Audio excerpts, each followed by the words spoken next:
যুব মোর্চা ৬ আগরতলা মণ্ডলের উদ্যোগে আয়োজন করা হয় Agartala ২০২৬ premium league cricket tournament. ৬ Agartala বিধানসভা কেন্দ্রের বিটি কলেজ মাঠে রবিবার টুর্নামেন্টের উদ্বোধন করেন পুর নিগমের মেয়র দীপক মজুমদার। উপস্থিত ছিলেন বিজেপি সহ সভানেত্রী পাপিয়া দত্ত, যুব মোর্চা ৬ আগরতলা মণ্ডলের সভাপতি সঞ্জয় ঘোষ, এলাকার কর্পোরেটর সহ অন্যান্যরা। এক সাক্ষাৎকারে মেয়র দীপক মজুমদার বলেন, নেশামুক্ত সমাজ করতে হলে যুব সমাজকে মাঠমুখী করতে হবে।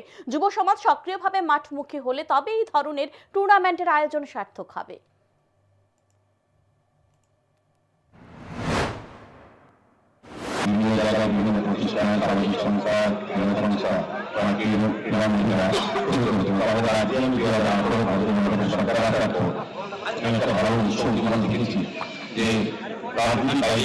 মানুষকে মাঠমুখী করা সমাজ বিশেষ করে যারা আগামী দিনে আমাদের রাজ্য গঠনে রাষ্ট্র গঠনে রাজনৈতিক দফাদার অংশগ্রহণ করবে, আমাদের একটি সমাজ সৃষ্টি করা, সুশিক্ষিত করা, বিশেষ করে ভারত করা, যারা কার্যকর হবে তারা কিন্তু সুস্বাস্থ্য তৈরি করা, সুস্থ মনের তৈরি করা এবং মাঠমুখী করা আমাদের রাজ্য সরকার এবং আমাদের মুখ্যমন্ত্রী যারা চাইছেন, আমাদের প্রধানমন্ত্রী যারা চাইছেন, আমাদের যারা চাইছি একান্ত রাজ্য একান্ত সমাজ একান্ত মন্ডল